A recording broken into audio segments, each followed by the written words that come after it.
Aplogates Lopatino from T4A. So today we'll be doing the postmortem care. So let's start. So first, check the patient chart for death certificate.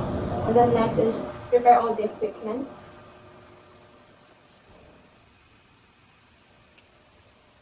And then next, explain the procedure to the family of the patient and then ask for permission. And then next is put warm water in the basin. And next is hand hygiene and wearing gloves.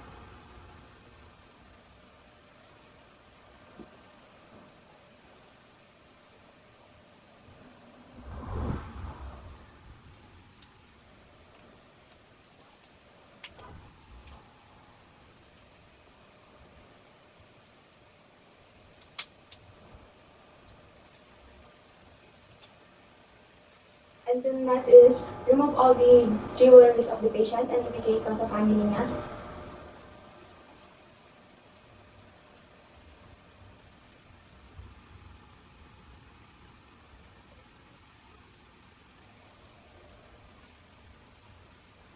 And then next is close the patient eye and mouth. Also put on dentures if required.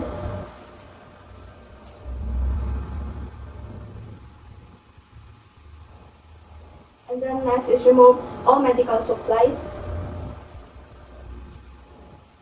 So assume na na-remove ko na yung mga medical supplies na nakakabit kay patient. And then next is remove the patient clothes. So assume na natin na na-remove na yung patient clothes.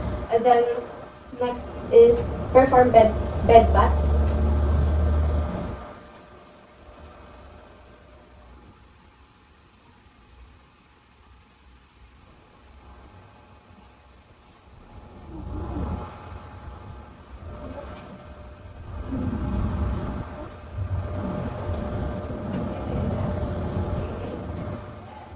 And then next is put cotton balls in the patient eye, nares, and outer ear.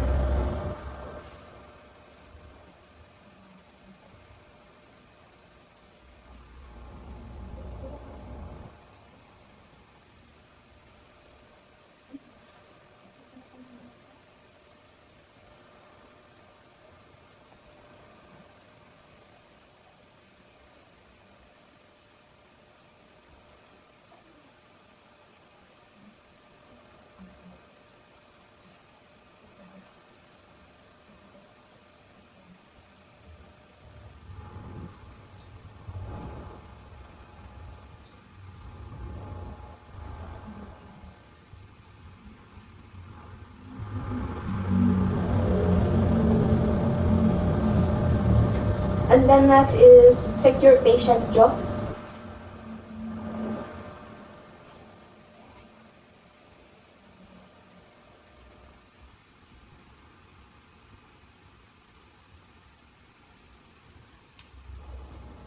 And then next is mag-put na tayo ng new clothes kay patient.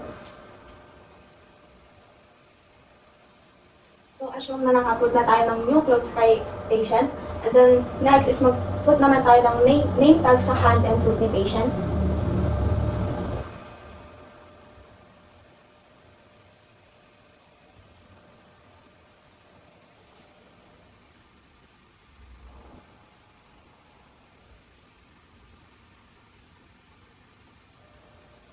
And then next is cover the patient with rod.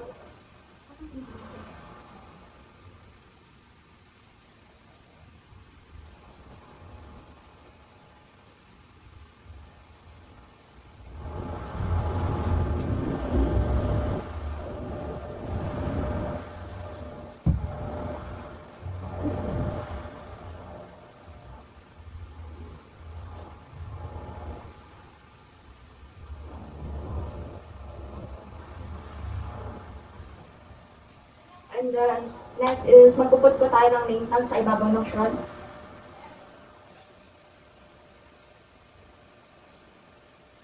And ready to transport na si patient sa morgue.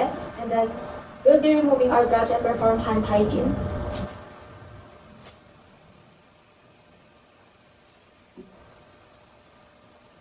And then document.